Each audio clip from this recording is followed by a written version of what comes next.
Curtain, and lights out. The play opens to a couple seated at a table. It is an ill-furnished apartment with only a few essential pieces of furniture and no decorations. The apartment lacks character. Its owner, Oliver, is a young man finding his way in the world. After recently getting his graduate degree in business relations, he's trying to determine what comes next. His girlfriend, Clara, is a nurse, and she wants their relationship to go to the next level, but only if Oliver can get his head on straight. Currently, they're in the middle of a heated discussion and slowly turning into an argument. Scene 1, the apartment. Oliver, it's been 6 months since you got your degree and you have yet to ask for a raise. You're worth even more now with that extra education and you are deeper in debt. Why have you not talked with your boss yet? There just hasn't been a good time yet. I feel like there's more to life than just money. I like my job and would rather not stir the pot just by asking for more money. More to life than money? Look around, Oliver. Your apartment looks less decorated than a college dorm. You can't take me to nice restaurants, you don't travel, and you don't even have nice clothes. You wear the same thing all the time. Oliver, listen to me. You are a good worker and you deserve more money. I am just trying to look out for what's best for you and for us. Oliver smacks the table. I don't understand you. I feel like nothing that I do is ever good enough for you or anyone else. I'm doing the best I can, and I'm sorry that I think there's more to life than money. You feel the opposite. Clara rises from her chair. Oliver, you know that's not true and that's not fair. I'm looking out for what's best for you and us. Oliver stands and faces the other direction. Well, it doesn't feel that way. I think that you should go, Clara. We both need to do some thinking about our future. Oliver, please, let's just... I said leave. I need to go for a walk anyway. Clara reluctantly leaves. Oliver puts on his coat that was hanging on the back of the chair and heads out. Scene 2, the first conversation. Oliver walks into a bar. The bar has several small tables and one lone bar with a man tending it. The bar looks old and very dark. Directly under the bar is a sign that says Memory Lane. Oliver walks over to order a drink. I never thought I'd need a drink this badly on a Wednesday night, but that's life for you. I've never seen this bar before, but I walk by here all the time. Memory Lane, huh? I get old school speakeasy vibes. How long has this place been around? The bartender is clearly not interested in speaking to Oliver. Memory Lane, we've been around a long time, but it seems people only find us when they need us the most. That's me right now. Uh-huh, I got that. Listen, are you gonna order anything or not? Right, I'll have a rum and coke. Thanks for listening to me. I'm sorting through... Listen, I'm not that kind of bartender. Not very social. I do think that lady seated over there would be interested in chatting. Why don't you go over and say hello? Oliver turned to see a young woman dressed in coveralls seated in the corner table. She appears to be someone who's had a good bit of adventure. And Oliver, not wanting to drink alone, decides to head over and say hello. Mind if I join you? No one should ever drink alone, I always say. The woman nods and motions for Oliver to sit down as she kicks a chair toward him. So, I've never been to this bar before. I've never seen it before in my whole life. To tell you the truth, I'm not even sure how I ended up here. But I was looking for a bar and found this one. Do you come here very often? Oliver pauses. I don't mean that in a flirty way, just curious about how I missed this bar. Yes, I come here from time to time when it feels right. This bar is unique, in case you didn't know that. Oliver leans in and takes a sip of his drink. Really? How so? I think that by the end of our conversation, you'll get a good idea as to what is so special about this bar.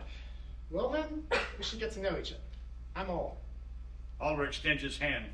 The woman shakes it with a firm grip. Nice to meet you, Oliver. I'm Amelia Earhart. Oliver, taking a sip of his drink, nearly spits it out.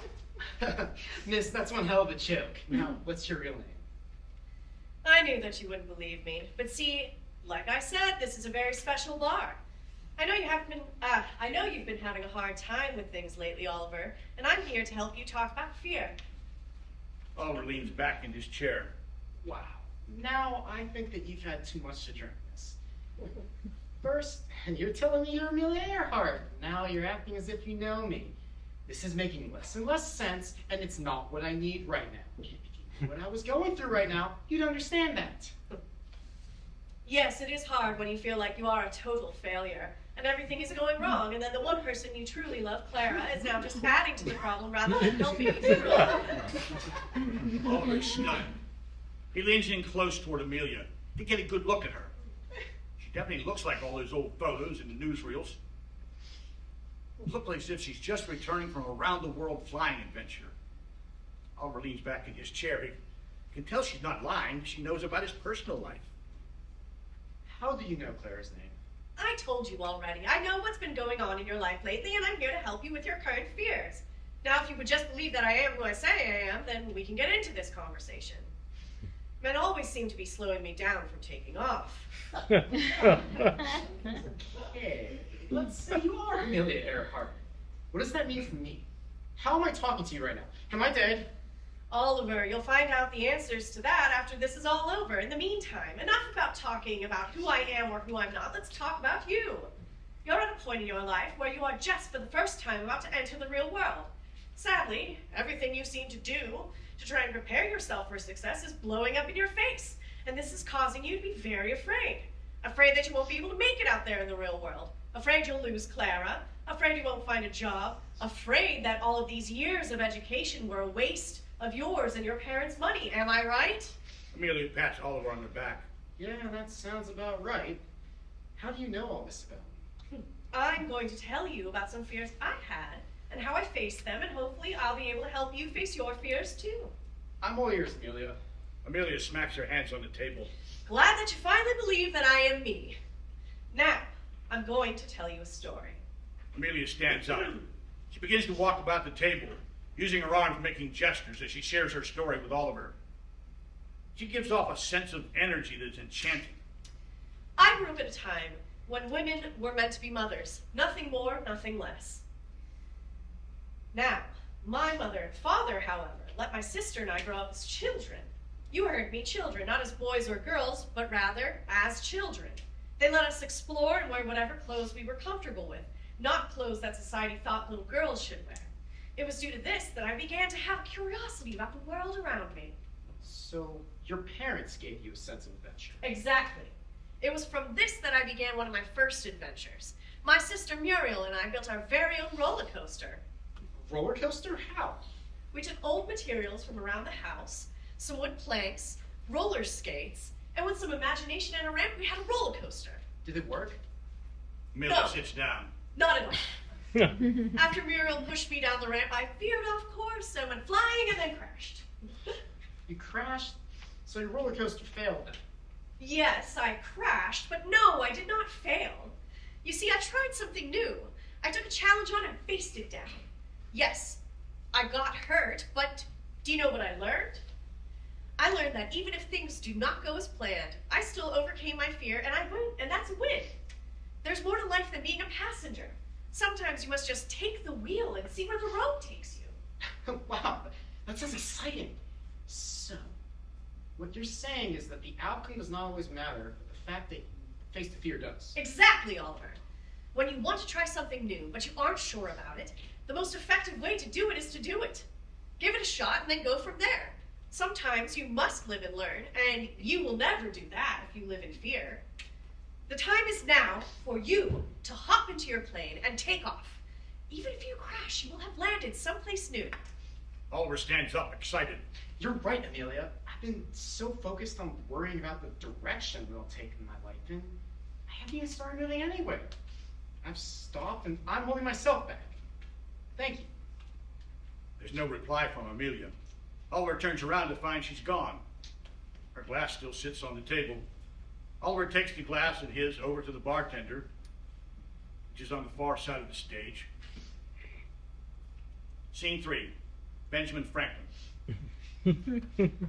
I guess she has to go. She's a busy lady and all. Sure is. Here's your hard cider. I didn't order that. Oh, but the gentleman over there bought it for you. As an invitation to join him. Oliver turns to see Benjamin Franklin sitting at a nearby table. Oliver walks over to Ben Franklin, beer in hand, more confused than ever. He sits down, and Ben pats him on the back. Good to see you, Oliver. Enjoying your evening here at Memory Lane? I'm not sure. I'm sorry, but are you Benjamin Franklin? Why, I'm sorry. In my haste, I have forgotten my manners. I am indeed Benjamin Franklin. Pleased to meet you, Oliver. I'm pleased to meet you too. You're one of our founding fathers. What are you doing here? How are you here? Am I dead? Questions, so many questions you have. Sadly, I don't have many answers to that line of questions, but I think I have something else I may be able to help you with. Oliver, what does freedom mean to you? Freedom to me means having the ability to do whatever I like, whenever I'd like to do it. Oh, that is indeed a type of freedom. However, I'm talking more of a freedom that isn't centered on the self. I mean a freedom that allows people to think whatever they wish to think, to have any occupation they want, to earn as much money as their hard work allows them to earn. Now I ask you, Oliver, do you like having this freedom as a citizen of the United States of America? Well, yes, of course I like being free. What kind of question is that? Yes, I figured as much.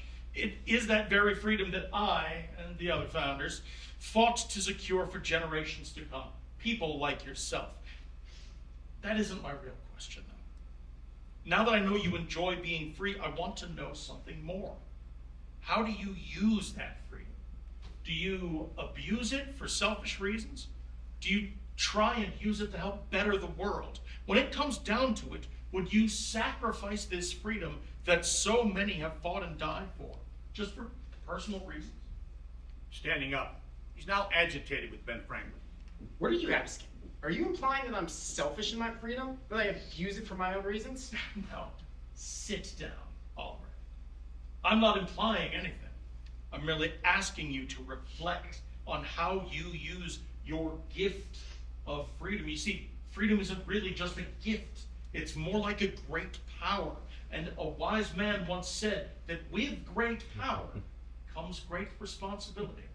Oliver's sitting. He has settled down now. Did I just hear Ben Franklin quote Ben Parker from Spider-Man? Actually, I'm quoting Stan Lee, the man who wrote Spider-Man. My dear Oliver, you don't think that all my wise sayings are actually mine. If I hear a bit of wisdom that is quite good, I'll be sure to use it. Okay, now getting back to your question about freedom. The truth is, I've never really thought about it. I guess freedom's always been there for me. That's true to an extent, Oliver, my boy, but I'm also talking not just about living in a free society. I'm talking about personal freedom. For the first time in your life, you're going to have a new kind of freedom.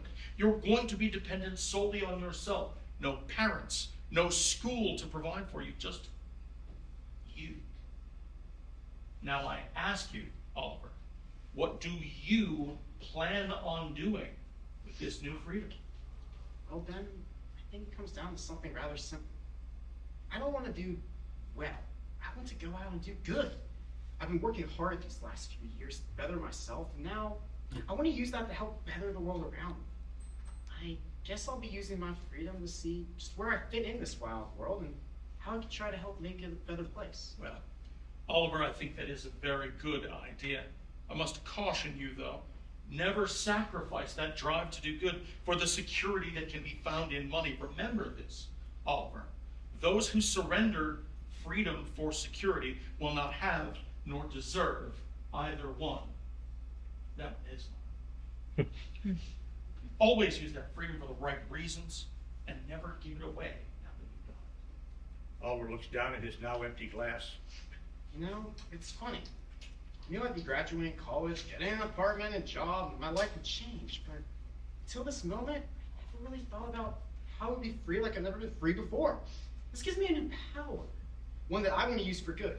Thank you, Ben Franklin. I'll remember that as I move forward in life. Oliver goes to shake hands with Ben Franklin, only to find he too is gone. Oliver gets up and walks to the bartender once more. Scene 4, Karl Marx. Hey, can I have a glass of water? Maybe some peanuts to go along with all the drinks I'm having?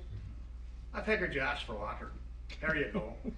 As for peanuts, well, there's a gentleman with a food bowl over there. He loves to share. Why don't you go and join him?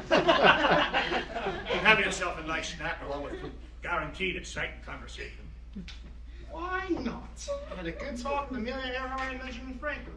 Whoever's next, I won't be surprised. Oliver turns to see a man eating peanuts in the far corner of the bar. He is well dressed, but appears to be sloppy in a look. His afro hair is messy, and he looks as if he hasn't slept in days. Oliver takes a seat at his table. My name's Oliver. Nice to meet you. The bartender said you had some peanuts. Would you mind sharing with me? Sure, my brother. I'd gladly give you some peanuts in exchange for some good conversation. My name is Karl Marx. Oliver grabs some peanuts. Nice to meet you, Karl Marx. Ask what brings you to this bar, but honestly, I'm not surprised to see you at this point. And I'm not surprised to see you here, Oliver. Sometimes a man just needs to have a drink for him to sing. Or at least that's what I tell myself when I take a break from writing and head to the pub. Oliver pauses. They sit in silence for a moment. Looks like you're already in deep thought there, my boy. Oh, I'm sorry, yes, I was lost in thought for a moment. It's been an interesting night. As of late, I guess you could say it's been an interesting life. Yes, life sure is an interesting thing. It's also a beautiful thing, I might add. That's why I stood up for life. For the life of the workers who can be so terribly oppressed by their bosses. Their workers' lives didn't match the same at all. Wow, I had no idea you fought for workers' rights. I thought you founded communism. Well, my dear boy, you see, I founded communism to help fight for the rights of the workers, to end their oppression and bring equality to all men and women. Oliver looks confused. Karl Marx eats some peanuts and drinks. I can tell by the expression on your face that you are confused. Yes, communism was my idea to fight for equality. Sadly, I seem to have been greatly messed up. Communism doesn't help the rights of the people at all. In fact, it inhibits freedom. I've seen how my ideas have, with time, become greatly distorted, and for that I am terribly guilty. Perhaps the world would have been a better place had I stuck to writing political criticism rather than creating a whole ideology. I must admit, Mr. Marx, I've always found communism to be a terrible thing. Thinking about something I learned earlier tonight, though, I think I see communism slightly differently now. I still wholeheartedly oppose it. I mean, how could I support the oppression of the people that's been described to me? Or what else could I say about the mass genocides? But I've only recently realized that I'm glad communism exists. And the reason might come off as odd to you. Yes, those are some of the terrible distortions that I've referred to. Do go on so, dear boy. I am very interested in why you, someone clearly in opposition to my ideology, would be happy that communism exists. You see, Mr. Marx, I've grown up in a capitalist society. And I feel like that's the best environment to live in. But as of tonight, I found a new sense of appreciation for my freedom. Without my understanding of the terrible things that can be done under communism, I don't think I would appreciate my freedom to the extent that I do. It seems that your ideas for communism did not pan out at all, Mr. Marx. But it does help me reaffirm that the support of freedom and capitalism within a society is the best ideology to have. Karl Marx begins to stroke his beard. The two men sit in silence and both think. Well, my dear boy, that's brilliant. In my failure, I somehow found success. I created a way to prove that freedom for the people is the best system of belief. I've proven how another system of oppression is doomed to fail. Oh, I wish my wife Jenny were here to have heard you say that. I feel she would have liked you very much, Oliver. Oliver turns away from Karl Marx, looking at the ground. Mention of Jenny makes Oliver think of Clara. That look on your face, Oliver. I know it all too well myself. You've got a woman that you love, my boy, don't you? Not only that, things are currently strange between you two, aren't they? Is Clara that you are worried about? Your feelings for her, I might guess, is a factor as to how you ended up at this place here drinking with me. You know about Clara too. Amelia Earhart seemed to know about her somehow as well. Yeah, you got that right, Marks. I'm in love with Clara, and I just don't know if she and I are going to work out. I've been having a hard time with things. She's done a great job of being there for me, but now she's having a hard time with things because she wants more, and I'm sorting out if I can do more. I think I want to. I'm worried. Oliver, my boy, love is such a paradox. It can be truly the best thing in the whole world, and yet it can cause terrible things like jealousy, anger, and even pain. I've had my issues with all types of love. Friends turned enemies, fights with my wife. I even had whole countries turn against me and kick me out. There's one thing I've learned through it all about love and friendship. Before I mention it, let me ask you this. Has Clara always been there for you in the good times and the bad? You said she's supportive, but has she always been there no matter what? Absolutely. She's 100% always been there for me, in the good times and the bad. She's the most authentic and supportive person I've ever met. Then I should tell you the lesson that I have learned, because you right now think might be in need of a very valuable piece of advice. Surround yourself with people who make you happy, people who make you laugh, who help even when you are in need, people who genuinely care. They are the ones worth keeping in your life. Everyone else just passing through. Oliver stands up. He feels renewed. You're right. I might not feel like I'm giving enough for her right now, but there's no way I'm going to let her go. Not a chance. I'm just going to have to work to be better. To be the man who makes her laugh and happy and all the other stuff you said. Thank you, Karl Marx. It's been my pleasure conversing with you, Oliver. Now, if you'll excuse me, I must relieve myself. Oliver walks back over to the bartender one last time. I'd like to pay for my tab. I'm not sure what it'd be at this point, but whatever it is, it's worth it. It's on the house. It'll get paid for you. If you promise to pay it forward with whatever you've learned tonight. I will. Excuse me, I need to make a call. Oliver takes the phone out and calls Clara. Hey, I know it's late, but can you come back to my apartment? We need to talk. Great, I'll see you soon. Oliver hangs up the phone. Thank you so much. I've got one last person I need to see now. He exits the bar. Anytime you need memory lane, we'll be there. The lights fade to black at the bar. Scene 5 begins back at Oliver's apartment.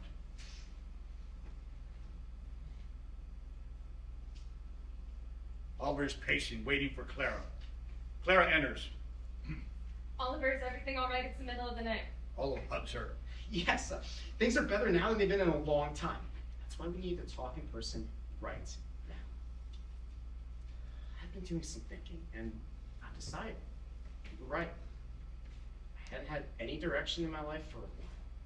But that changes now. I'm going to work, and I'm demanding a raise. I deserve one.